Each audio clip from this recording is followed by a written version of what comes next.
Hello everybody. Part of what I wanted to talk about today was a little bit about life skills. Now, I personally had heard of skills coaches, but I had always associated that to children, to kids that might have behavioral needs or assessments.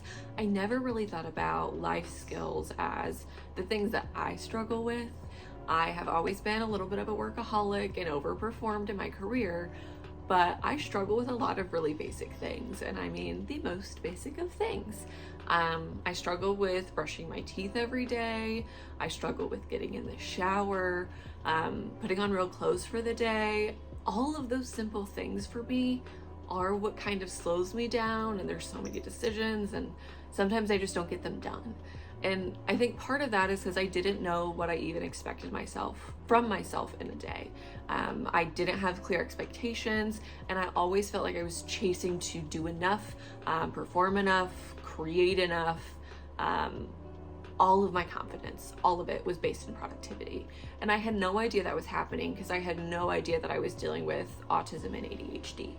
So with that lens, I can now look and say, where are my life skills? And they need a little bit of work. So for me, I'm building a more consistent routine for the morning and evening. Part of that was really important that I spend at least 30 minutes in the morning and at least 30 minutes in the evening off of my phone. I know I was annoying my partner with my phone, and I really don't want my daughter to grow up thinking that all I'm gonna do is look at my phone or not be present in her life or make assumptions about me because I appear distracted. I always have a racing internal monologue, and that's something I'm gonna deal with throughout my life. But there are things that I can do to be more present in the moment, and that's what I wanna help more women do. I want you to be more present in your relationship, in your life as a mother, your life as a friend. I think we forget so much about ourselves as we try to create the world for other people or try to make things better for other people. But right now, I think you should probably slow down and focus on yourself and maybe try it like me. So let's talk about it. How do you take care of yourself or take time for yourself when you feel like it's impossible, there's no time in the day, you're already behind, you're already rushing, and nobody wants to help? Well, nobody's gonna give you time for yourself either. You do have to ask and take it. And I am absolutely guilty of feeling jealous of my partner for going out to the gym and being able to move around town without thinking about what our child needs.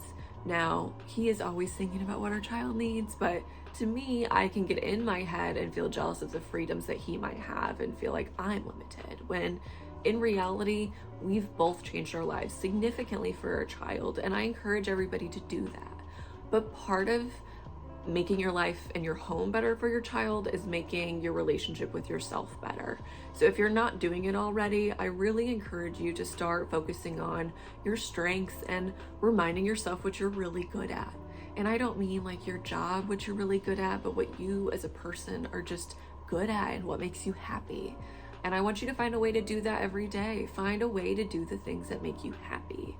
Now, I'm not going to say everybody is an artist. Not everybody enjoys getting messy with the arts, but I really do think that we benefit from creative space, and my mind is far from silent, but silence with ourselves, meaning stepping away from the screen, and whichever screen that may be. Your Apple Watch, your phone, your tablet, your desktop. I want to encourage you to step away from those things when you do something that you love.